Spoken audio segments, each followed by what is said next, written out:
Hello, everyone. Master Watershed stewards who are joining us via distance. We have one here in the office, Aaron Uber. Today we have Jim Passwaters from the Delmarva poultry industry who coordinates their vegetative environmental buffer program. Jim is going to talk to us today about that program. I actually heard about it through a colleague who actually heard him speak on the radio, I think. I don't know if that's something you did recently, Jim, or in the last year. It was. Yeah. I'm surprised all the way up in your area you heard me. Yeah. So she's our Hort assistant. She shared that information with me, and I thought it would be something that might be really relevant to you guys as watershed stewards. So I'll let Jim take it away to give our presentation today. Okay, I'm going to click on the share button. I think, excuse me, I'm an old guy. See the gray hair, so technology is a killer for me. This is a pilot project kind of for us too with the webinar. So I think if you hit share screen. There. Is that it? Beautiful. Yeah, we're right. Well, good. If we're ready to start, my name is Jim Passwaters. I work for the Delmarva poultry industry. I've worked here since 2007, November of 2007, so it'll be 11 years. My title is a Vegetative Environmental Buffers Coordinator. Sounds like a big title. Basically, most folks around here just call me the tree guy because what we do is we plant trees and shrubs around the poultry farms. So they're strategically planted to help out with blocking the view from public eyes. It helps with energy savings, captures dust, feathers, and ammonia, improves water quality because it sucks up any excess nutrients that may be around. Some of the things that we didn't know about was a living snow fence. We don't get a ton of snow here, but when we do, sometimes these trees and buffers have acted as snow fences to help so they don't have to plow as much. Helps with noise control, and it helps with odor control. So why did we ever start to do this? Well, this is the objectives of it. As you can see from this display, as the air blows out of the chicken house fans, it's captured by the vegetation. Breeze coming over the top doesn't pick up, it blows over the houses, so it's not picking up all the dust. And it helps with the eyesores, it's aesthetically pleasing. As you can see from this slide here, Delaware has two things, at least in Sussex County where I live, that you can't throw a stick without hitting, and that's chicken houses and tourists. As you can see, fairly a while back ago, 20, 30 years ago, there were very limited zoning restrictions on agriculture. And what happened was our industry went over to tunnel fan ventilation. At one time they were naturally ventilated. They opened the sides of the chicken houses, the air blew through and kept the chickens cool. They switched over to tunnel fan ventilation, which means that they've placed a bunch of fans on the ends of the houses that actually suck air in and blow out the excess dust and things of that nature. And as you can see from this photograph here, they built housing developments right beside some of these chicken farms. It wasn't too big of a problem until they started adding the tunnel fans on the end of it. A little bit of a history, right around the year 2000, that's when they started converting over to tunnel fan ventilation here. There was a University of Delaware specialist named Bud Malone who had the foresight to recognize the fact that this may cause some problems because some of these poultry farms are in real close proximity to their neighbors. So we knew that dust coming out, feathers and things, the noise and so forth was different than what folks were used to. So he started experimenting with plants as a buffer to act as a filter, an inexpensive filter. NRCS down here provided cost share. Chicken is king on Delmarva Peninsula, so there's a fairly good amount of cost share assistance to the farmers. So they started planting trees around these things to see which would live and which wouldn't, and experiment with it. my role in this was I own a landscaping company, and we started planting tree buffers around 2001. I worked with Bud Malone on plantings. He had hired my company. Actually, we donated our time because we weren't sure what we were doing. But we decided to donate some time, figure out what we were doing, because I've lived in Sussex County my whole life and had never seen anything like this before. Didn't know why they were planting trees around the chicken farms. And to be honest with you, as a business person, we weren't making any money. So I went to work with Bud and said, why are we doing this? I'll give you my crew for free and my equipment for free if you tell me why we're doing it. So he told me what was going on, and then we decided, well, we're doing things wrong. We're just, you know, he wasn't real familiar with the plant material that I was. Some of the standards of the way we were doing things were wrong. We were actually losing money at first. And there's an old adage that says, if you have a hard job, find a lazy person to do it, because they'll find the quickest and easiest way to do it. Well, that was my son. He was about 20 years at the time. And I told him, I said, we're not going to do any more of these chicken house jobs because we're losing money. And he said, well, why are we losing money? And I told him, well, you know, we're doing this, we're just not making any money. He said, well, we're doing it wrong, Dad. And I said, well, what do you mean? He said, well, if we do it this way, it'll save a ton of time, save a ton of money. And I'm like, well, why didn't you tell me that before? Well, you didn't ask me. So anyway, we changed. He's the engineer of our organization. So we changed our practices and figured out how to do it in a better way. We were the only company planting these buffers on chicken farms from all of Delmarva. So in 2006, Delmarva Poultry Industry decided that this was going to be something pretty important. So they hired a coordinator to start the program. His name was James Scott. James Scott actually wrote a manual and got the program up and running, and that's the only part that he wanted to do. In 2007, he left, and I was hired to run the program. And basically what I do is I go out to outreach to farmers, to different meetings, try and talk them into putting the buffers on their programs. If there's neighbor complaints, I go work with the neighbors, I work with the farmers. I go to each farm, because each farm is a little different in orientation, the soil, different things of that nature. And we design farm-specific buffers to go around the farms.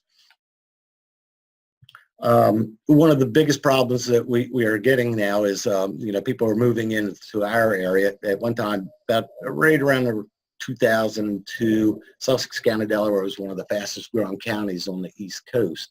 We have a lot of people moving in from Annapolis, from Philadelphia, from New York, from New Jersey, from Baltimore, DC. They like it here because it's cheap. Our taxes are pretty cheap. We have no sales tax. Land was pretty cheap at one point in time. And plus we have an ocean, so that attracts a lot of folks. But what they weren't used to were the smells and odors that come along with country living. And one of our biggest complaints that we get is odors. And I worked with some with Dr. Paul Patterson from Penn State University. And this is, I'm not going to read it verbatim, but basically what he did was some testing to see how effective the vegetative buffers were in combating odor.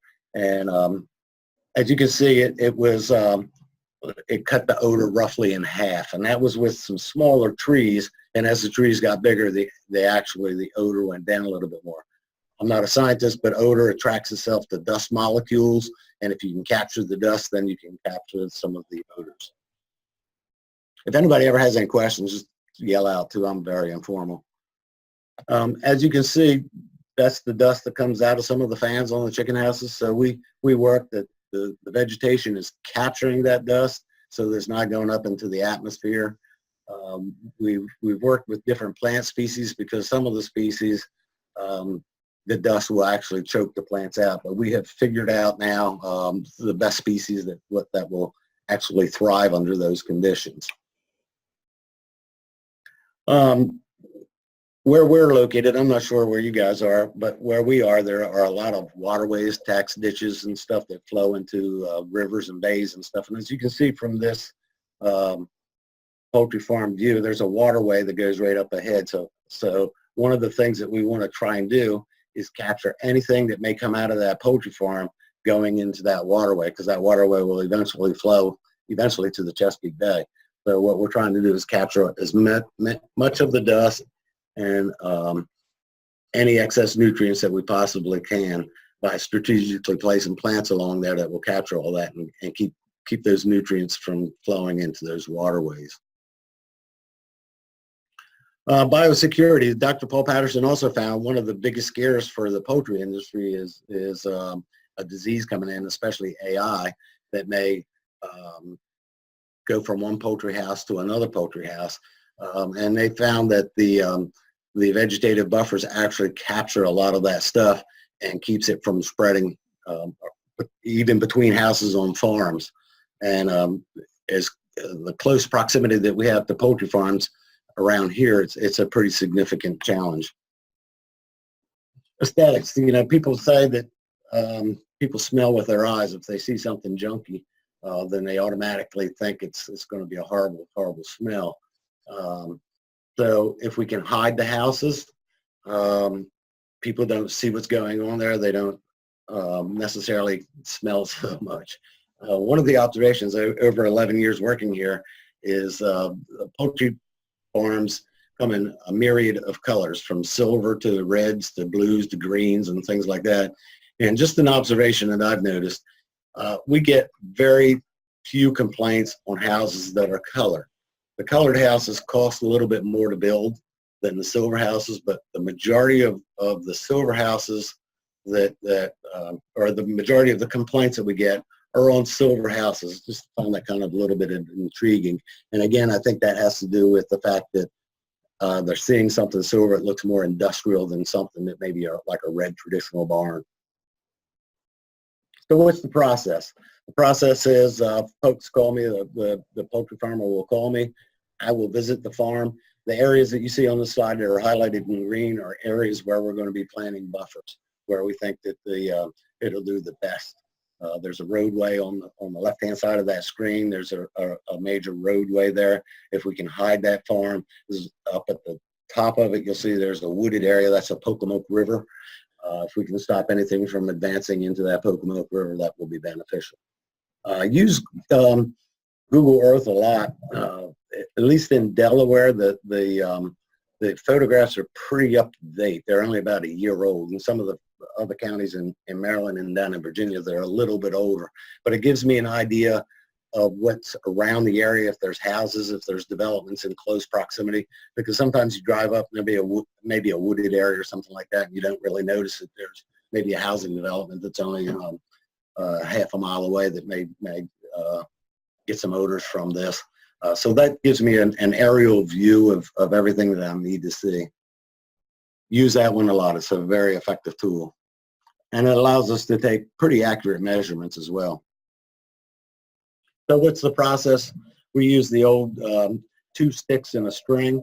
My son's kind of anal when he does the planting, so he gets things in a very straight line by nailing 2 rods in the ground and a piece of string between it. And really impressed with how straight the lines can be. There you see they're measuring out. It depends on the species that we're planting. They're generally about 10 feet apart on staggered rows. So they end up being about 7 feet apart, 10 feet between rows and 10 feet between the trees. And it makes a triangle shape of about 7 feet each. We trench in the irrigation. As you can see, we use an earth saw. We trench a 1/2-inch poly pipe that goes in underneath of the ground so that the farmers don't run over it and cut the irrigation line. And as you can see, there's a layout. They're pretty straight lines. The trenching is already done. Plant the trees. We lay the irrigation pipe down into the trench and then fill it up. The cost share pays for the majority of this, so they only pay for small stuff. So we generally use a 1 gallon size stock, 18 to 24 inches tall. When we first started the process, it's very difficult to find these things because most nurseries don't sell small things like that. They like to make a lot more money on buying larger stuff. But since I've been here, we've been able to find sources that we can locate some of the smaller plant material that we need. We planted so many trees that one year we just couldn't find them on the whole East Coast, because I'm guessing we planted over 50,000 trees in the last 7 years. We use a 1/2-inch poly pipe with a 1/2 inch per gallon drip emitter placed on each tree.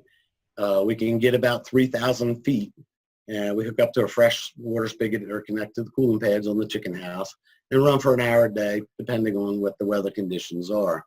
The poly pipe will last 15 to 20 years in the ground. We only recommend that they do irrigation for 2 years, because what we found through some of the first projects that we did is that if we keep water on the surface of the ground, water them every day, the roots don't grow real deep. They stay pretty shallow because the water is already there. So, and when we got some strong winds, we found that some of the trees were toppling over. So now we recommend that they leave the irrigation on for 2 years. And if we got a really heavy drought, maybe 3 years. And we've had pretty good success with that. And that's what it looks like. It's just a drip irrigation, a drip tube that drips out about a 1/2 gallon of water per hour, and is placed right at the root level of the tree. A few years back, we switched over to planting warm season grasses placed in front of the tunnel fans. And warm season grasses are basically like a switchgrass. It's a native grass. And we found some varieties that will grow up to about 6 to 7 feet tall. We experimented with planting them as close as 6 feet all the way out to 20 feet in front of those fans. Well, we found anything past 20 feet proves ineffective because the crosswinds will cause the dust to go up and over the top of the grasses.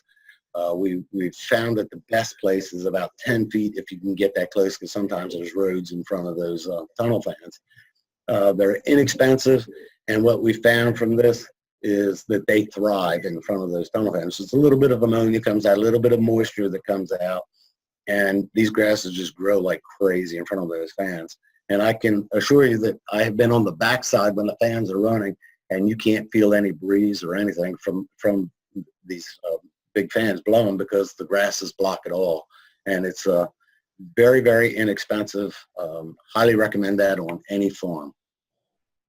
Plus the native grasses, the switchgrass has a root structure that goes down about 8 to 10 feet. And that can suck up a lot of nutrients. The switchgrass is a native grass. It does have a tendency of self-seeding, and some of the varieties that we've experimented with have a tendency of falling over. We have a few selections that stand up pretty tall for most of the season, and that's the ones that we're trying to recommend that folks use.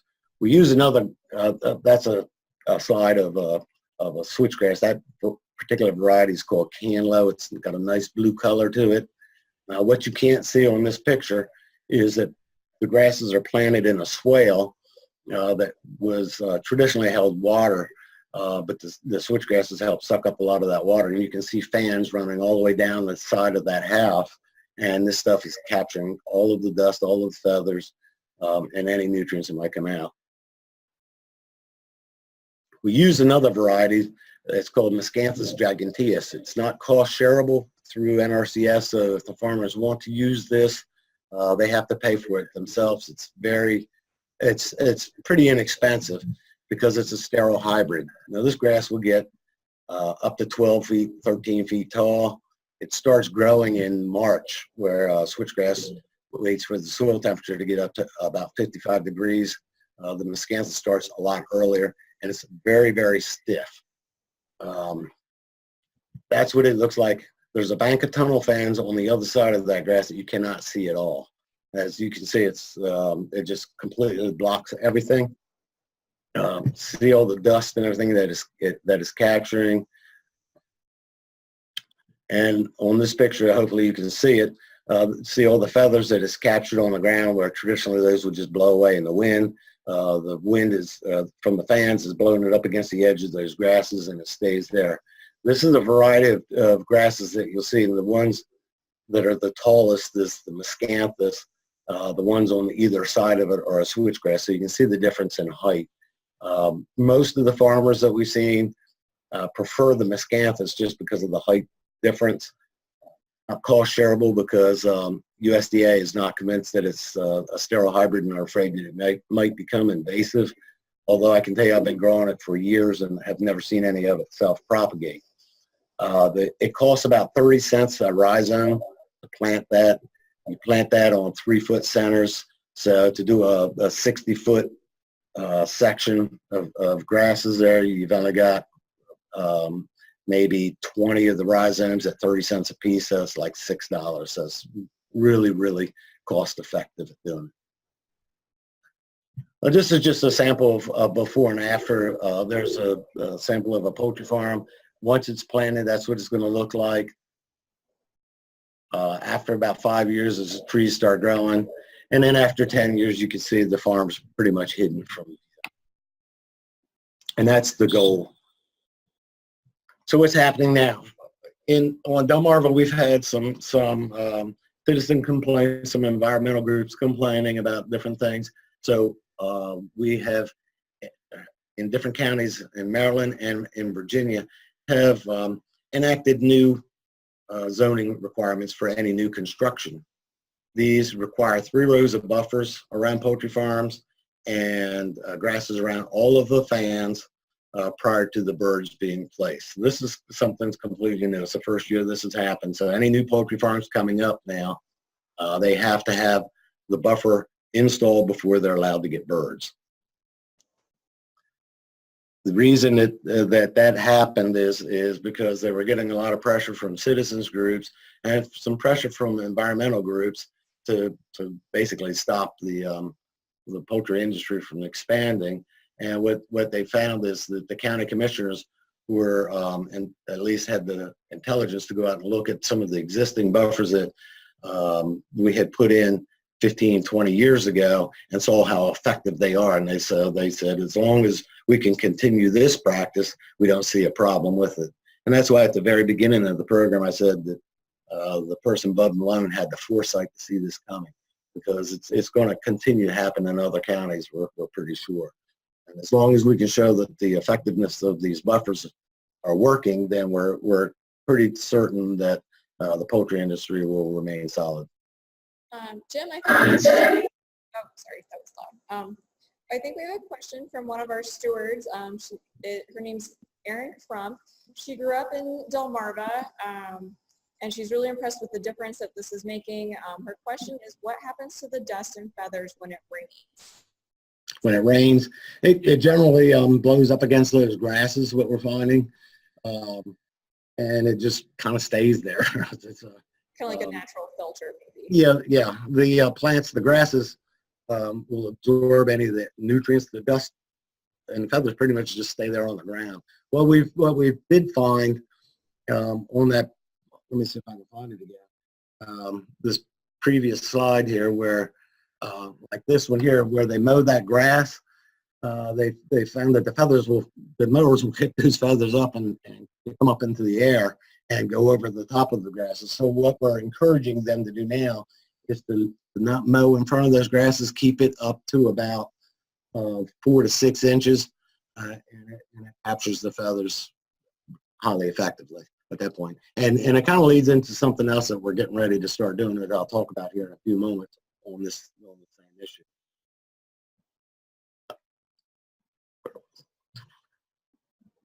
Okay, as you can see, one of the things that has changed in Delmarva, typically, years ago, the typical house was a 4-house farm.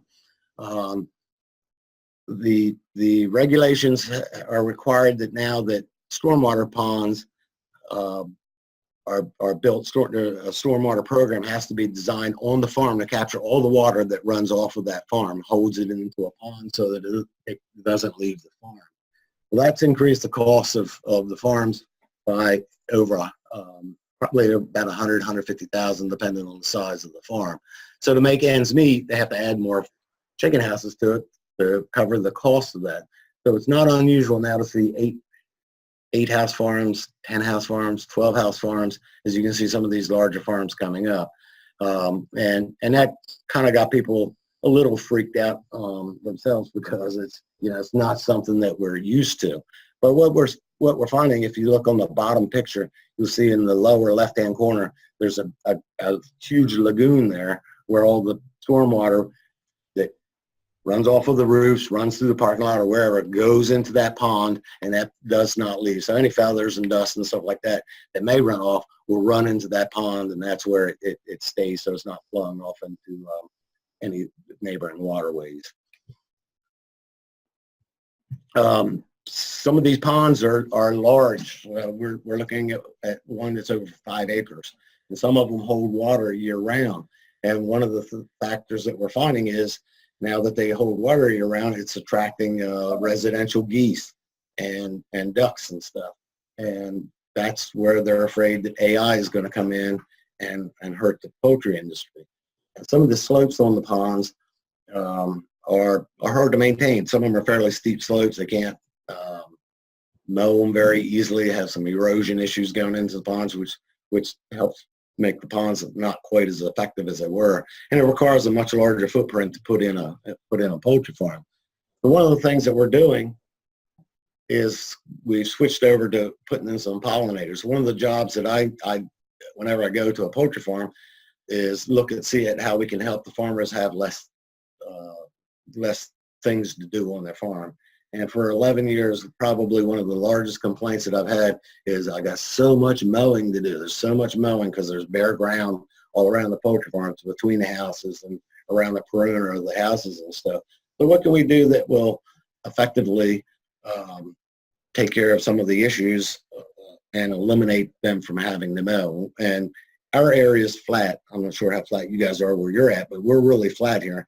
And a lot of times there's some swales that hold water, or it's soft, and when they go down to mow it, they get the mower stuck or the tractor stuck, and then the water doesn't flow right because they've got ruts in it and so forth like that. So if we can keep them out of those areas, that'll help with the water flow and help with their maintenance issues. So at that point, I don't know, I just started looking at pollinators because I have a nursery at home myself and we grow native plants.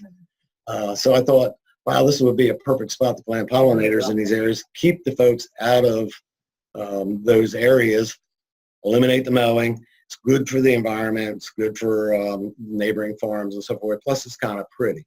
So we've just started. This is a fairly new project. I applied to Bayer. They had a program called Feed a Bee program, and we were awarded a $5,000 grant to plant pollinators on poultry farms. We also applied for a SARE grant on a poultry farm around the stormwater ponds, and we're awarded a grant on that. We planted that in to see how effective that will work, and we've gotten a lot of positive feedback from the growers. We've had a lot of people expressing some interest in that. Unfortunately, wildflower seed is very expensive, so we're still continuing to look for more sources for getting some grant money to help out with some of that. But we have several jobs lined up. We have a big job this fall on a poultry farm, a brand new poultry farm, where we're going to be putting in 14 rows of pollinator trees and shrubs, and they're 800 feet long. So that's going to be a lot of trees and shrubs on this farm. It's helping him eliminate a lot of mowing on his property. Plus, it's going to look nice because they flower at different times of the year, and plus, it's going to help out with the pollinator that we have around. And that's a picture of the farm that we did with the SARE grant on a stormwater pond. In the very background, it's kind of hard to see in this picture, but you can see the water in the pond there. And it looks kind of nice. Not everybody likes it because some of the farmers are very meticulous. They like their grass cut at a ½ inch or shorter. And wildflower meadows, they look kind of wild, but beauty's in the eye of the beholder. So that's what nature looks like, and you can see there's multiple colors in there, and it has a good bloom period throughout the whole year. That's what we're hoping, that we can achieve a little bit more of this. Some of the problems that we've experienced over since 2001 doing these buffers are bagworms is a big issue down here. I'm not sure if bagworms are up in your area or not, but as the trees get larger, we use a lot of, at first they were using a lot of Leyland cypresses, and now we're using a lot of arborvitaes. And these are nice tasty treats for the bagworms, which it's easy enough to spray and kill them when they're 5 feet tall. When they're 40 feet tall, it's getting to be quite expensive now. And if you have 500 trees 40 feet tall, you have to have specialized equipment to be able to reach that. So we're looking at some alternative tree species that maybe the bagworms won't affect, because we've seen whole hedgerows of these things being totally decimated because of the bagworms. They can be sprayed. Orthene works real well. BT works real well. But again, as the trees get tall, you have to have specialized equipment to be able to reach those areas. And I've had some of the farmers tell me that hiring a commercial pesticide person is several $1,000s to have it sprayed. And once it's sprayed once, you're going to have to spray it every year. So that's a cost that we weren't really sure was going to happen, but it did. So we're working on trying to figure out ways of working with the growers on that program as well. Probably the biggest thing that's killed more trees than me is a weed eater. The farmers want to weed eat the weeds down around the trees. They hit the bark on the trees and kill, just once the bark is gone, it just kills the trees. And probably I see several thousand trees killed every year from this. I've told farmers, don't worry about it. The trees will grow through the weeds.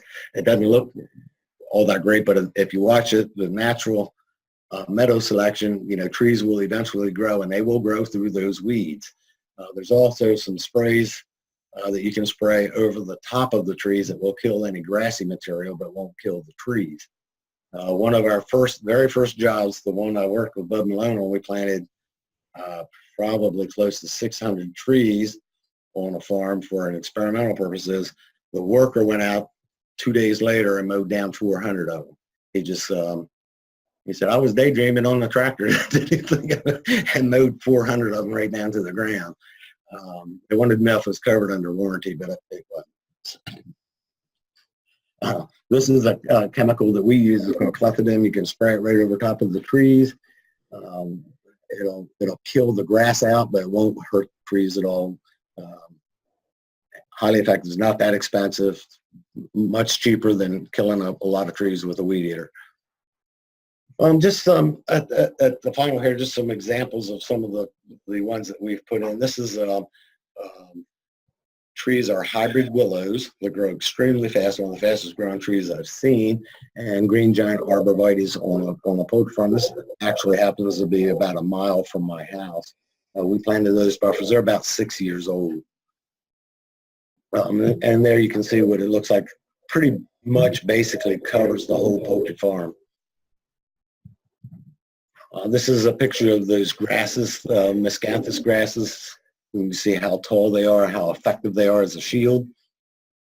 And again, another sample of a buffer around a poultry farm. I know I'm not sure if you guys are close to Lancaster County, but I've been up there and seen the hybrid willows are planted along several poultry farms that I visited up in the Lancaster County area. They seem to actually do a little better up there because it's a little bit cooler temperatures. They don't like the heat real well. And actually this time of year right now, they're starting to lose their leaves kind of early just because it's very, very hot and dry here. So we're looking at some alternatives to those trees as well. In fact, that's the farm that's in Lancaster right there, and you can see that's the hybrid willows that are up there. Trees are probably 40 to 50 feet tall now, and effectively hides that poultry farm. If you have any questions, you can go online to the bottom there, dpichicken.org/DED, and our whole manual is online. It tells you how we do things, how we plant things. It's going to be updated in the next year or so, written in several different languages in case we have a very diverse population here. We have a lot of Pakistanis, a lot of Koreans, a lot of Vietnamese moving into the area, and sometimes there are a little bit of language barriers. So we got a grant to have this translated into different languages so that folks can read it and have a better understanding of it. Down here, we know that people like to be recognized for good things that they do, and you see the bottom right-hand picture, you get a sign if you put in your buffer. We'll even put up a sign for you. And it lets the public kind of know that farmers are environmentalists. They don't really want to destroy the habitat that they live in as well. So, and it just shows you know, a little bit of PR work for some of the things we're doing. Also, there's my email. If anybody has any questions, I have worked with folks from France, from Australia, from Arkansas, Texas, Missouri, North Carolina, Virginia, Reading, Pennsylvania, all over. So I don't mind helping people out with any questions that I can do. Email me, call me. I've designed the University of Arkansas's buffer around their experimental chicken house by using Google Earth, and more than happy to help out. Recently in North Carolina, the hog industry was sued over some odor complaints, and they lost. And I went down 2 years ago to Shenandoah Valley, where a poultry farmer was sued by his neighbors for the same issue. He won his farm as well because he has a right to farm law in Virginia, as we do here. However, it's still costly for the farmer. I mean, he had to hire an attorney. It took time out of his day. Very stressful for him because he wasn't sure what was going to come out of it and stuff.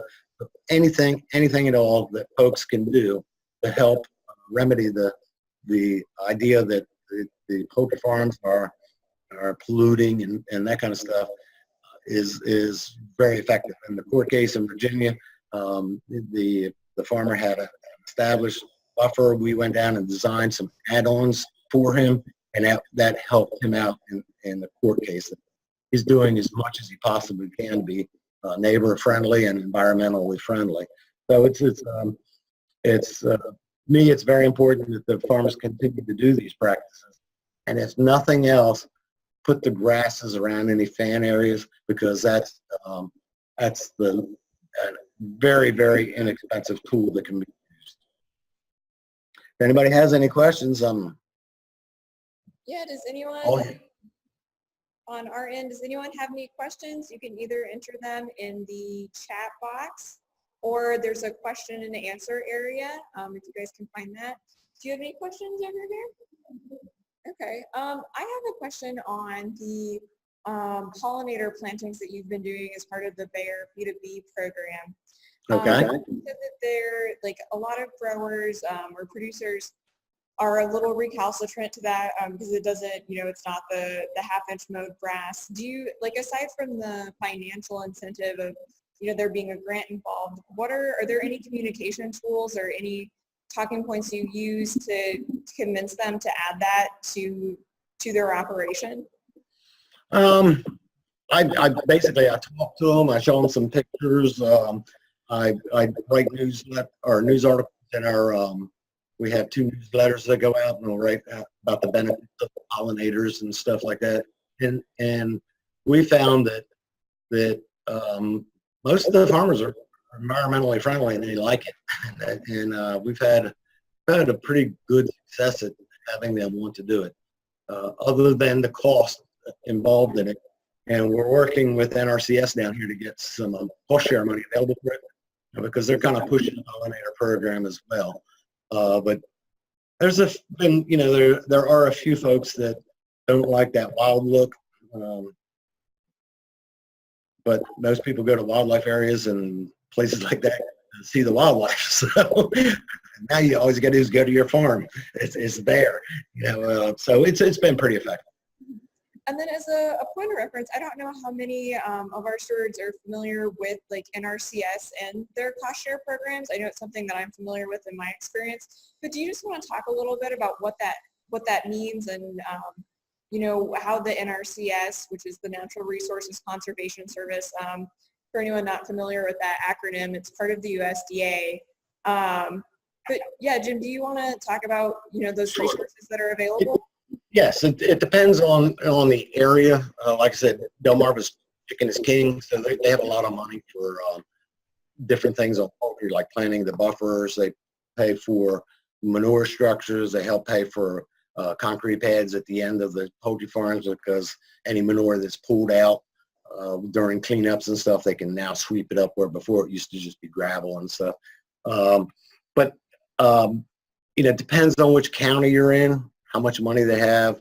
And I'm not sure what they have in Pennsylvania. I know in Accomack County, Virginia, which is part of Delmarva, they have zero cost share for poultry operations.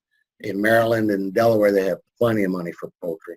But there are also a lot of funding for the pollinator program that they're starting to push pretty hard. They have a CREP program, which is conservation, I can't remember the acronym, but that's for planting along stream banks, like switchgrasses and riparian buffers and stuff. All of that stuff is cost shared through NRCS. And it's not 100% cost share. Most of it is 75% paid for by the government, 25% by the grower. And it's there for conservation purposes, so that to help with the farmers to be willing to put in the environmental stuff, because some of the stuff's not cheap. Especially like I said, the wildflower seeds can range $150 a pound for some of them. So it can be expensive, and it helps everybody with the environmental issues. In your part of the country, I'm not sure. As I don't work that much up in PA, so I think they were doing some fencing stuff in Lancaster, to keep cattle out of the streams and helping some cost share with that, and probably doing some riparian buffer work up in that area as well. Because are you guys close to like the Susquehanna or the Delaware River? Or so we closer to the Schuylkill River and the Delaware River. We're kind of right between there. So Montgomery County is like where we're at here in the office today is Collegeville, and okay. So but north of King of Prussia and Norristown, in that area that's kind of northwest of Philly. So about half the county is more suburban and urban developments, but then the north of that is a lot of agricultural use. Smaller farms, there are a few dairy farms left, but it's a lot of mixed agricultural. Right. Okay. All right. Now I know because you're hilly up there, you have streams that run through. We don't have very many streams, but that's important. I'm not sure if you run into the Chesapeake Bay or the Delaware Bay, but either one of them, it's important to capture as much of those nutrients as possible. I know they were focusing on a lot of effort, NRCS was, on doing riparian buffers around those areas. Yeah. So there's probably funding available. It's just depends on which county, and go talk to the NRCS folks, and they will be willing to help you out. Yeah, so that's a good take home for the Watershed stewards.